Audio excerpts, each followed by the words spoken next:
What up, African world? It's Home Team here, and I'm back at it with another video of African history, culture, and worldview. And welcome back to my series, A Closer Look. And today, we're going to take a closer look at the Fulani people.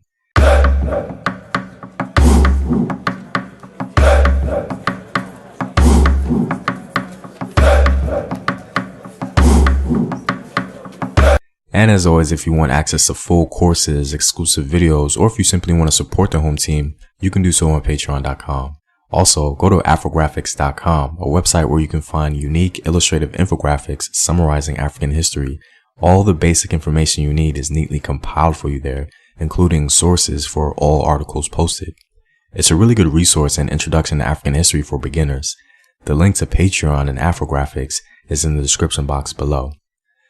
The Fulani number around 40 million people, and they're one of the largest ethnic groups in West Africa. The Fulani are spread across many countries in West Africa, but they also reside in Central and Eastern Africa. Ironically, even though the Fulani are one of the largest groups in Africa, they're not the majority in any country they live. A more proper way to address a Fulani is the word Fulbe. The Fulbe are called by many names by their neighbors, such as Pure, Fula, Fulani, Falata, and many more. The Fulbe as a whole are largely considered as a semi-sedentary people. However, one popular subgroup of the Fulbe people, called the Wudab, remain nomads. Popular characteristics of the Fulbe population tends to be their slightly lighter skin, longer hair, and generally more alkaline features. Although these features are popularized as being typical Fulbe features, the Fulbe population is not homogeneous. Their features are very diverse, and in some regions, they can be nearly indistinguishable from their West African neighbors. This fact proves that the Fulbe people were always on the move and mixed in with the populations in which they settled. Theories on Fulani origins can range from outlandish, superficial, to even plausible. According to Mausalam, a Fulbe historian, the origin of the Fulani is ancient Egypt. His argument is that the Fulani, because of chaos and disorder, found their way from Eastern Africa out of the Nile Valley across the Sahel to Senegal. However, most scholars actually reject this idea. One plausible idea about the origins of the Fulani is that they simply originated in North Africa, as some scholars point to clear Fulbe culture on the rock paintings in Algeria. But a more accepted theory is that the Fulbe originated in the region of Senegal because their language is closely related to Wolof.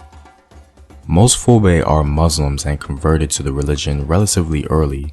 Some scholars believe that Islam almost completely eradicated any form of traditional pastoral Fulbe beliefs. Their traditional African religion isn't really well known. However, one pre-Islamic Fulbe belief system exists concerning a cow god. Practicing cow worship, the Fulbe believed that Jeno, the supreme being, created the universe from a drop of milk, and a pantheon of deities oversaw animal husbandry. One cultural hero of the Fulbe is Goroba Dike. The story of Goroba Dike is classic Fulbe mythology. The hero of several Fulbe legends was Goroba Dike, a member of the Ardo royal family. Being a younger son, Goroba Dike had no inheritance. He was so angry because of his lack of status that he left the land of the Ardo and wandered around the lands of the Bambara people in a destructive mood. Out of fear, the Bambara gave Goroba Dike's bard gold and begged him to help them. The bard convinced Goroba Dike to return to his own people who owed him a kingdom. In order to determine the situation in Ardo, Goroba Dike disguised himself as a peasant and went to work for a blacksmith. The smith told him, "What up, African world? It's Home Team here, and I'm back at it with another video of African history, culture, and worldview. And welcome back to my series, A Closer Look. And today, we're going to take a closer look at the Fulani people."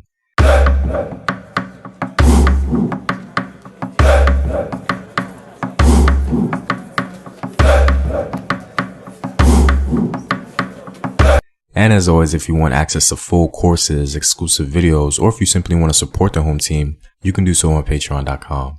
Also, go to afrographics.com, a website where you can find unique illustrative infographics summarizing African history. All the basic information you need is neatly compiled for you there, including sources for all articles posted. It's a really good resource and introduction to African history for beginners. The link to Patreon and Afrographics is in the description box below. The Fulani number around 40 million people, and they're one of the largest ethnic groups in West Africa. The Fulani are spread across many countries in West Africa, but they also reside in Central and Eastern Africa. Ironically, even though the Fulani are one of the largest groups in Africa, they're not the majority in any country they live. A more proper way to address a Fulani is the word Fulbe. The Fulbe are called by many names by their neighbors, such as Pio, Fula, Fulani, Falata, and many more. The Fulbe as a whole are largely considered as a semi-sedentary people. However, one popular subgroup of the Fulbe people called the Wudab remain nomads. Popular characteristics of the Fulbe population tends to be their slightly lighter skin, longer hair, and generally more alkaline features. Although these features are popularized as being typical Fulbe features, the Fulbe population is not homogeneous. Their features are very diverse, and in some regions, they can be nearly indistinguishable from their West African neighbors. This fact proves that the Fulbe people were always on the move and mixed in with the populations in which they settled. Theories on Fulani origins can range from outlandish, superficial, to even plausible. According to Ma'u Salam, a Fulbe historian, the origin of the Fulani is ancient Egypt. His argument is that the Fulani, because of chaos and disorder, found their way from Eastern Africa out of the Nile Valley across the Sahel to Senegal. However, most scholars actually reject this idea. One plausible idea about the origins of the Fulani is that they simply originated in North Africa, as some scholars point to clear Fulbe culture on the rock paintings in Algeria. But a more accepted theory is that the Fulbe originated in the region of Senegal because their language is closely related to Wolof. Most Fulbe are Muslims and converted to the religion relatively early. Some scholars believe that Islam almost completely eradicated any form of traditional pastoral Fulbe beliefs. Their traditional African religion isn't really well known. However, one pre-Islamic Fulbe belief system exists concerning a cow god.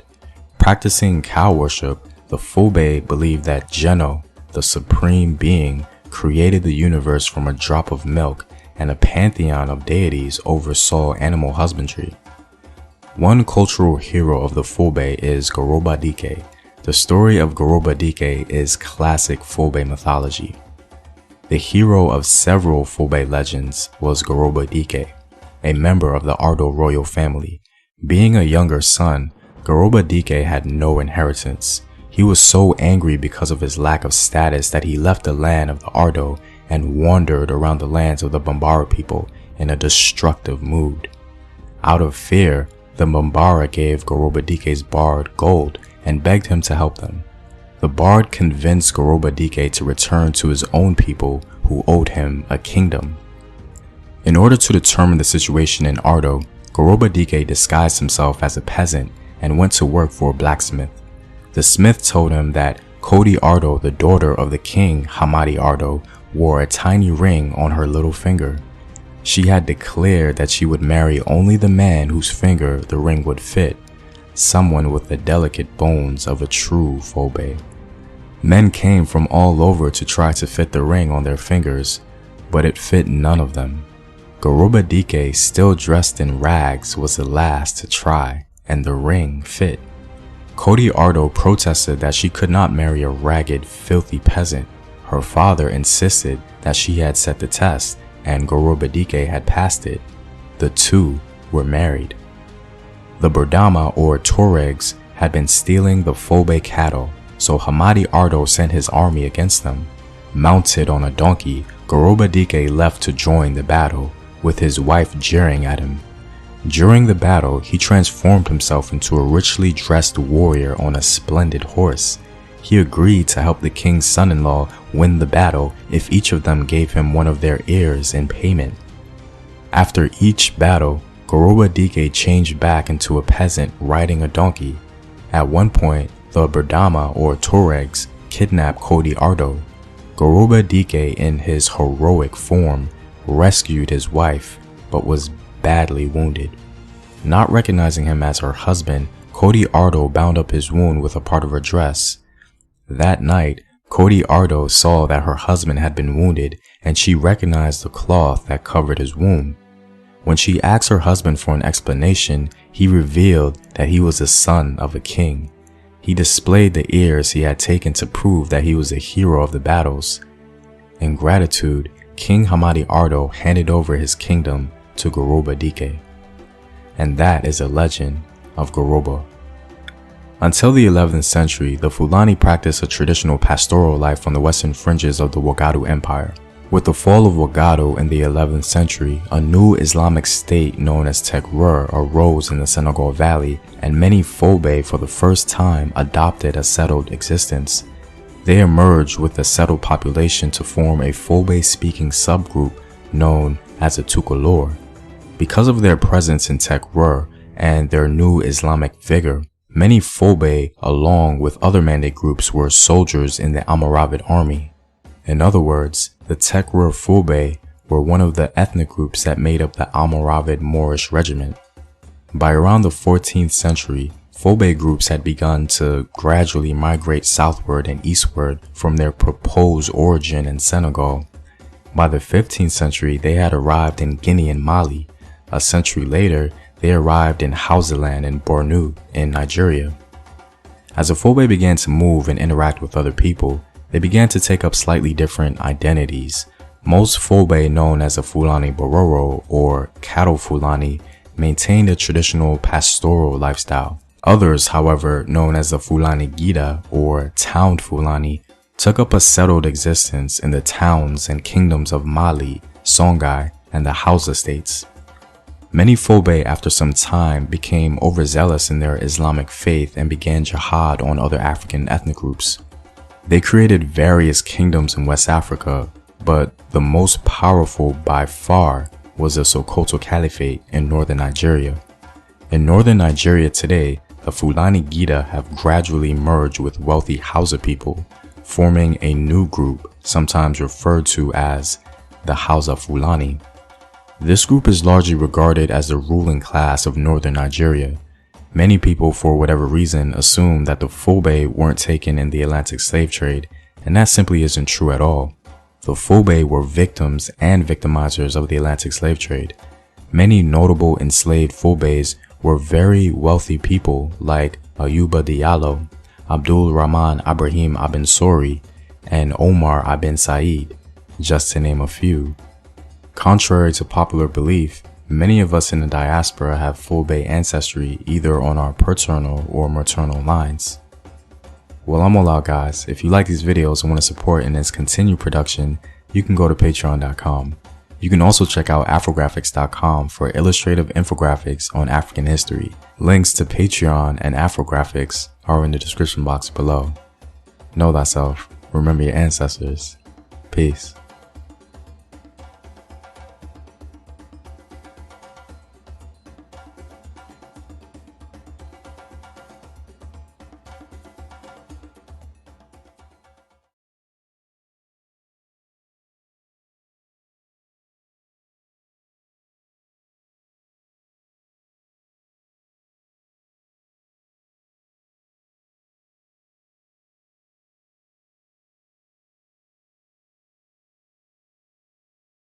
What up, African world? It's your boy Home Team here. I'm back at it with another video of African history, culture, and worldview. And today we're going to talk about the entire history of African men.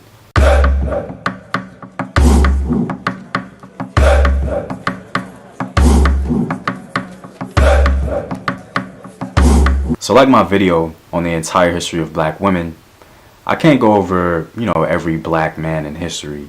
So I'm just going to go over and highlight some of the most significant black men in African history. Now, this video is not going to be exclusively about history, but it's also going to be a philosophical review of African men and their descendants. So like as women, black men are also very diverse. We can pretty much characterize black men into three major categories based on major language phylum. You have the Niger-Congo man, which is the black man's primary and most dominant language group. Then you have the Nilo-Saharan and the Afro-San black man. Black men's major civilization can be broken up by region. In West Africa, it was Ouagadougou, Mali, and Songhai. In Central and Southern Africa, it was Kanem, Congo, and Great Zimbabwe. And in Eastern Africa, he had Merowe, Egypt, and Aksum. These classical civilizations of Africa exemplify in part who the black man is and gives us clues concerning his nature. Upon studying these civilizations, you'll realize how different and diverse they all are, but more importantly, how his tremendous diversity impacted his story. You see, like all men, black men were never unified under any racial identity, but by ethnic or language group. But because the diversity of black men was so much more significant in size, this became in many ways his burden. The inherent beauty of black men and his greatness is his diversity, as it greatly contributed to the entire genetic fabric of our planet, literally building what we know today as a human race. But this greatness was also his weakness because, due to the gravity of his diversity, he was never able to consistently conquer himself, advancing a unified social or cultural political meaning amongst his brothers. Our goal today is to try and understand black men and their history. So what was the first black man like? What kind of culture did he develop? What were some of his first thoughts and ideas? Well, the very first significant cultural trait we see black men create is mummification, a culture that the world would marvel at thousands of years later. The first sign of complete mummification was called the Black Mummy, found in southern Libya. Scholars proclaimed the boy was of sub-Saharan origin. You see, mummification is important into our understanding of the black man's first thoughts and ideas. Burying your dead in such a manner hints to the idea that black men knew there was something special about the human body and that somehow its preservation meant something. Later, he continued to advance and evolve in his thinking, and his process of mummification became intrinsically tied to how he viewed the world around him. This, in essence, became a religion. Thus, it was black men who founded the world's most significant religious thought. Black men were the first men to consume and digest the idea of God, at times even elevating himself, and especially his women, to the level of a deity. His religion is what continued to drive his thinking and even advance him into a civilized human being as religion demanded it. He began creating structures like at Nabta Playa in the Nubian desert, which was an astronomical observance, and according to some scholars began one of the first cultures of sculpture development. According to some scholars, the man who sparked this culture in Africa seems to have been the Nilo-Saharan black man, arising from sub-Saharan Africa. As this Nilo-Saharan man moved further north, his experience changed slightly, and he began to develop what would later be adored by humanity.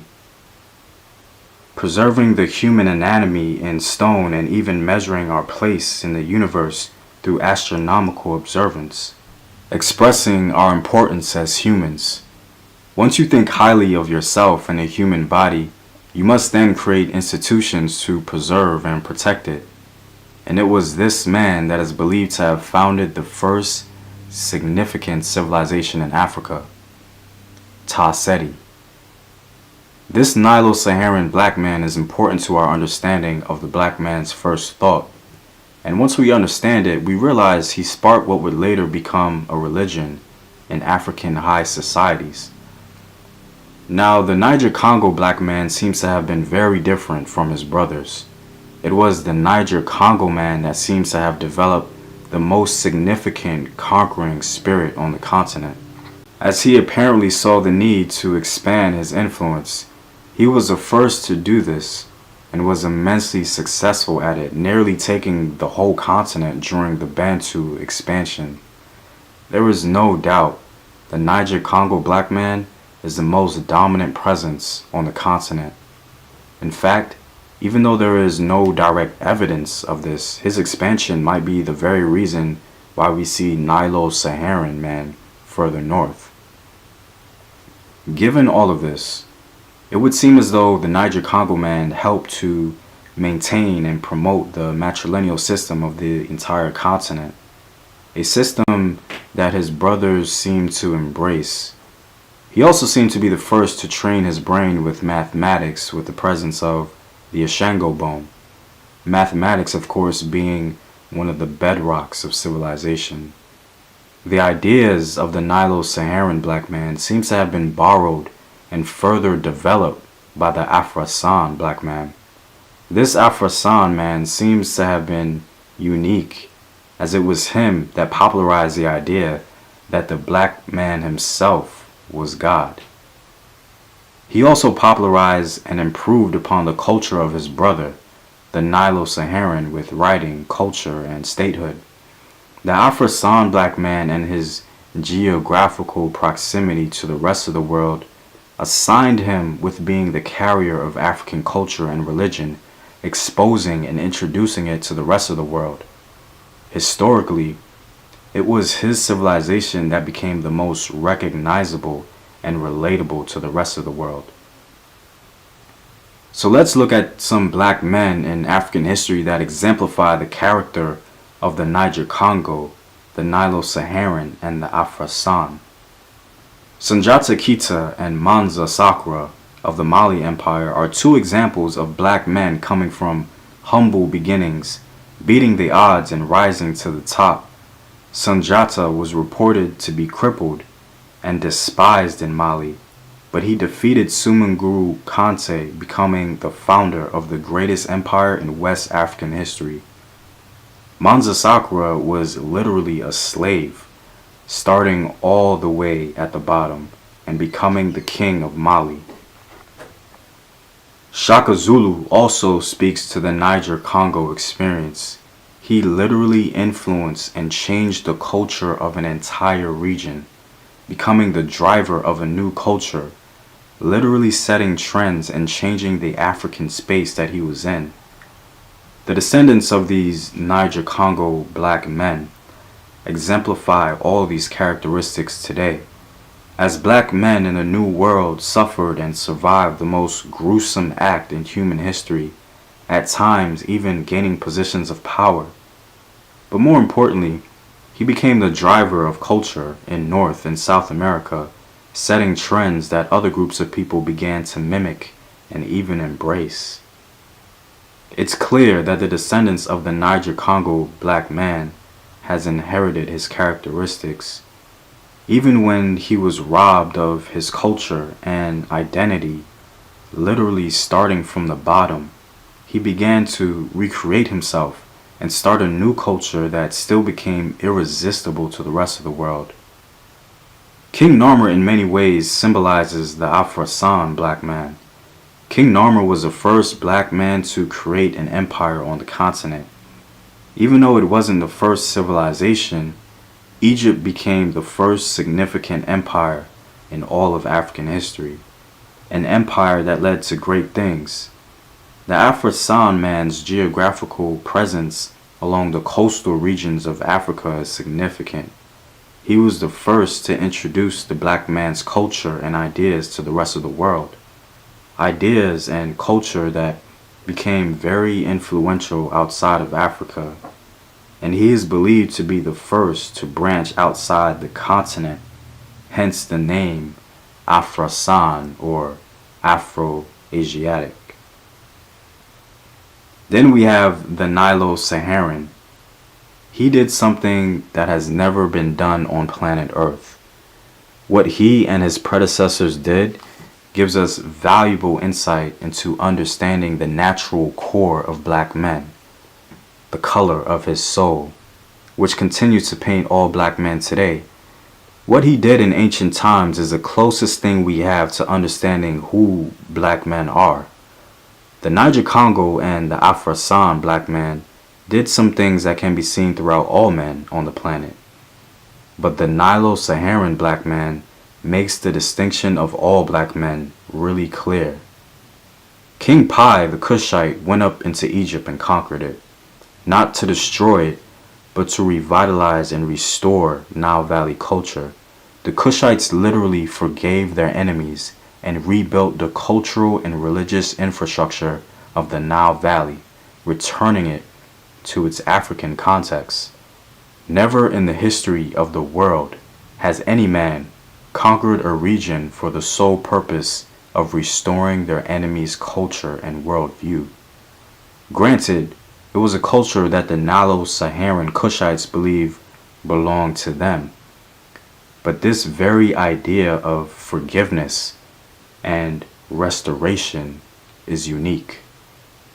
This one event exposes us to the core of all black men, how he views himself and the world around him. Despite the vast diversity of all these black men, the Niger-Congo, Nilo-Saharan, and Afro-San black man, there seems to be one characteristic that unifies them, or at least dominates their nature, their core. It stems from a subconscious belief seemingly inherent to all black men, the belief that he is morally superior, or in other words, morally responsible for mankind, as if he'd been assigned by nature itself. The same way the Kushites believed the Egyptian culture ultimately belonged to them, thus making them morally responsible for its corruption. So too does the black man subconsciously believe that he is the first man, creating the first culture and the first civilization. Thus, according to him, he is burdened with supervising the moral compass of mankind. Why? Because in his eyes, nature itself assigned it to him. This belief, ironically, causes a very peculiar disposition amongst black men, which we'll call moral complacency. A disposition in which he very rarely fights against. I'll explain a little later. So how does this moral complacency tangibly play itself out? Well, the Niger-Congo, Nilo-Saharan, and Afro-San never expanded outside the continent with the sole purpose of gaining resources and or wealth. The acquisition of land for black men had very little, if anything at all, to do with his feeling of worth or superiority. So ultimately, what is moral complacency, and how does it fit in with the story of black men? As black men left his home in Africa, he planted his seed across the entire planet. Every continent we look, we see pieces of his presence. But something happened that black men did not expect. He began to change due to his environment. In many ways, black men was shaping nature around him, and nature was loyal to him.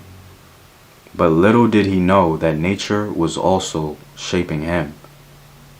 Thus, as time passed, the nature of his genetic, cultural, and spiritual seed began to be very different from what he remembers.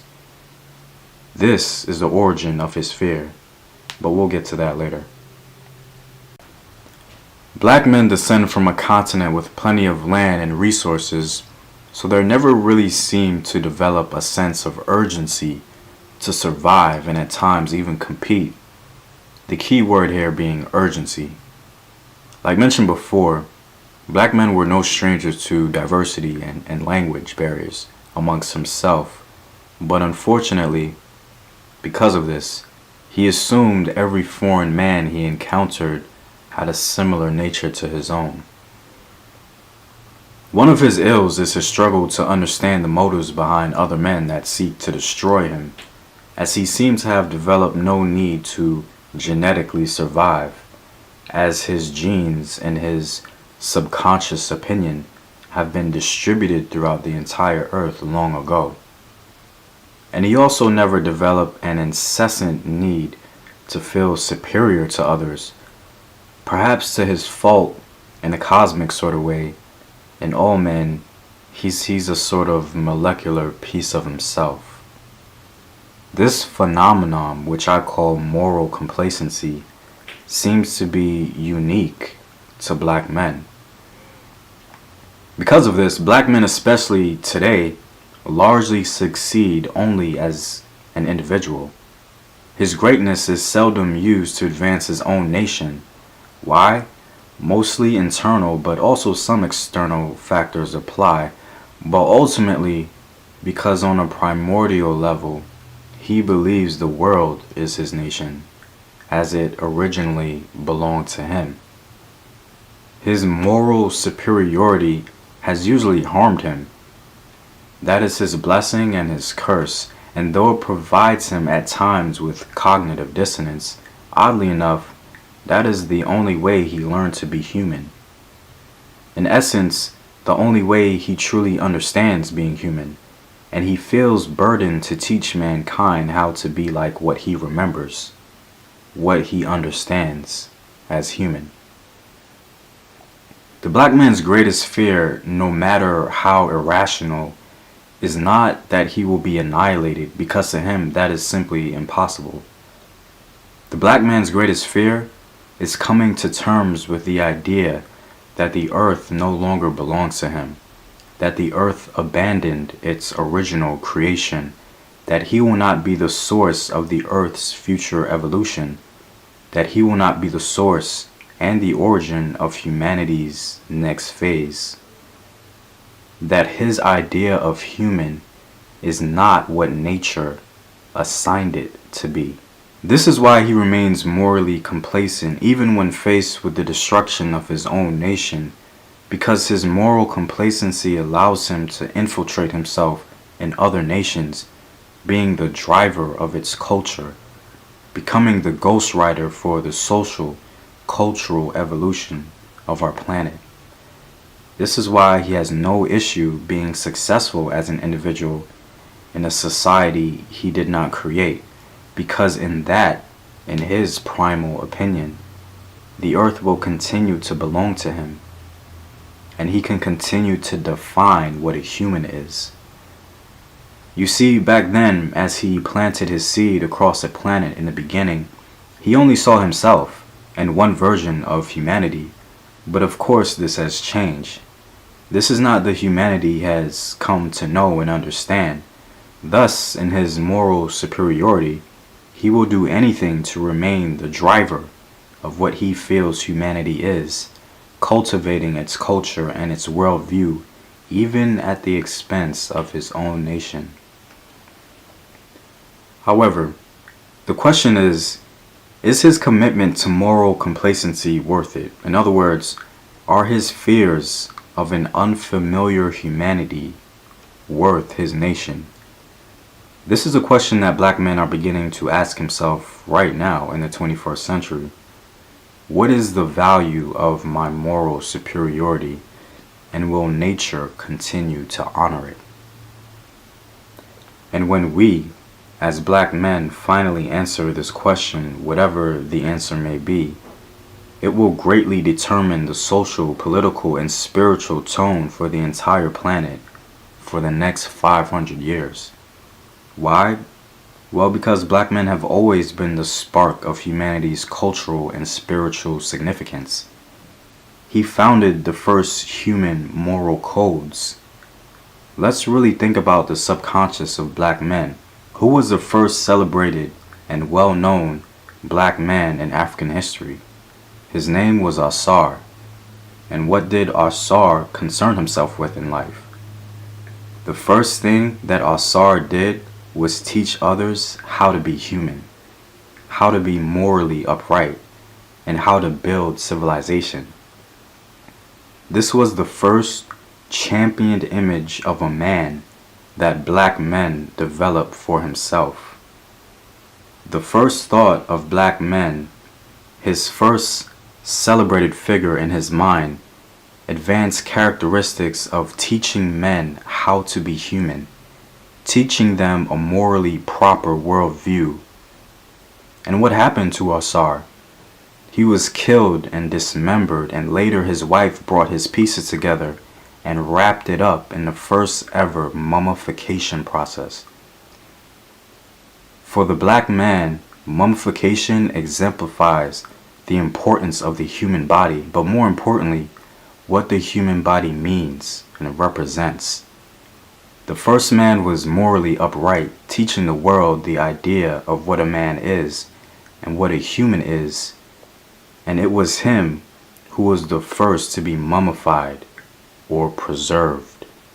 To the black man, preserving this ideal man or ideal human is of utmost importance to him. Even though black men have been dehumanized and despised by all groups of non-Africans, ironically, he alone invented the human institutions that became the only thing separating man from beast: art, culture, and civilization. This tradition is continued amongst his sons. Non-Africans continue to obsess and absorb and even mimic the black man's art and culture, but despise its creator. But strangely enough, that's not even the black man's burden. The black man's burden is not that he is oppressed and forgotten.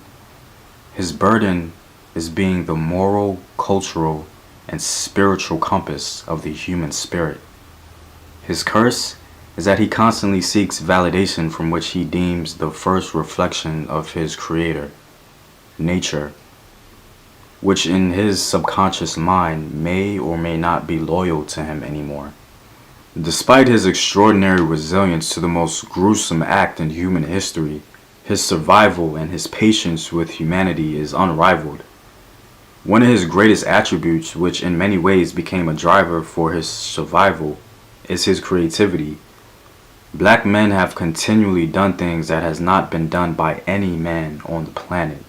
It's a rather impressive accomplishment. As most men on the planet needed the sword to do so, black man has done it with his mind. Well, what is it? It's his culture.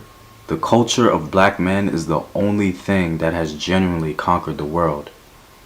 And that has become his greatest weapon for preserving his idea of human. Well guys, I'm all out. I want to dedicate more time and attention to my videos, so I'm making the transition over to Patreon. All my videos are going to be on Patreon, including my full courses. So this is going to be the last African history video on YouTube. So if you guys are interested in learning more about African history, you can go over to my Patreon page and support the home team. I want to be able to get my projects off the ground and ultimately be able to commit more time to teaching African history, and support on Patreon will allow me to do that. To gain access to my vids on Patreon, you can give $1 a month, and for access for projects and sources, you can give a little more. I already have the full courses on Wagadu Empire, the Mali Empire, and I'm currently teaching the Songhai Empire. My next full course will be about Timbuktu under the Songhai Empire. I recently posted a timeline of African history from its earliest times to 1914 in order of significant events. This is very valuable information into understanding African history and gaining a proper historical perspective. I want to further improve these full lessons and my regular videos, and also help those interested gain access to resources on African history.